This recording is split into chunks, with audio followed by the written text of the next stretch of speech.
नमस्कार मित्रों, आज का मेरा ये वीडियो बहुत ही खास विषय के ऊपर मैं आप लोगों के लिए बना रही हूँ।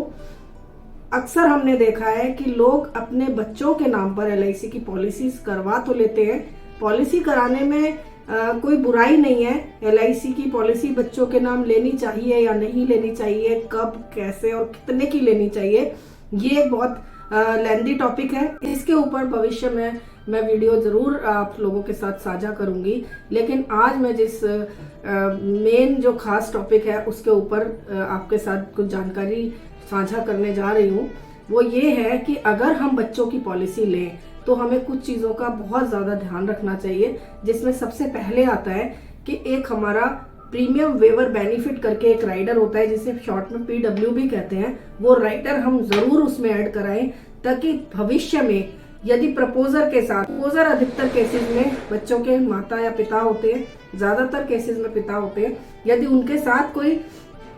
ऐसी परिस्थिति आ जाती है, कोई मिसहैपनिंग हो जाती है, तो उस केस में बच्चे के ऊपर उस पॉलिसी के प्रीमियम को भरने का जोर नहीं पड़ता और उस पॉलिसी के बेनिफिट्स बच्चे के हित में एज इट इज बरकरार रहते हैं। जबकि यदि हम ये राइडर अपनी पॉलिसी में ऐड नहीं करा रहे, तो आप सोचिए उसका कितना बड़ा खामियाजा उस बच्चे को भुगतना पड़ सकता है। यदि उस पॉलिसी में ये राइडर हमने ऐड नहीं किया और बच्चे के जो पॉलिसी का जो प्रपोजर है उनके साथ यदि कोई मिसहैपनिंग हो जाती है, तो उस केस में उस बच्चे को, जो कि प्रीमियम भरने की स्थिति में भी नहीं होता, उसके ऊपर प्रीमियम का जोर पड़ता है और प्रीमियम ना भर पाने की स्थिति में उस पॉलिसी के जो बेनिफिट्स उस बच्चे को मिलने वाले हैं उनसे वो वंचित हो जाता है। नंबर 2, बच्चा यदि माइनर से मेजर हो चुका है, उस समय हमें इस बात को जरूर सुनिश्चित कर लेना चाहिए कि उस पॉलिसी में हमें नॉमिनेशन ऐड करा लेना चाहिए, क्योंकि बच्चे की पॉलिसी में कभी भी नॉमिनेशन नहीं होता, उसमें सिर्फ प्रपोजल होता है। जब बच्चा माइनर से मेजर हो जाता है तो उस पॉलिसी में नॉमिनेशन ऐड कराना बहुत ही खास एक अहम जरूरत होती है, क्योंकि यदि पॉलिसी में नॉमिनेशन नहीं होता और पॉलिसी होल्डर या लाइफ एश्योर्ड जो भी है, जो बच्चा माइनर से मेजर हुआ है, उसके साथ यदि कोई मिसहैपनिंग हो जाती है, तो उस केस में कोई भी क्लेमेंट ना होने की वजह से, मैं यूं कहूंगी कि कोई भी स्पेसिफिक क्लेमेंट ना होने की वजह से उस पॉलिसी के क्लेम को सेटल करने में बहुत ज्यादा दिक्कतों का सामना करना पड़ सकता है और पड़ता ही है।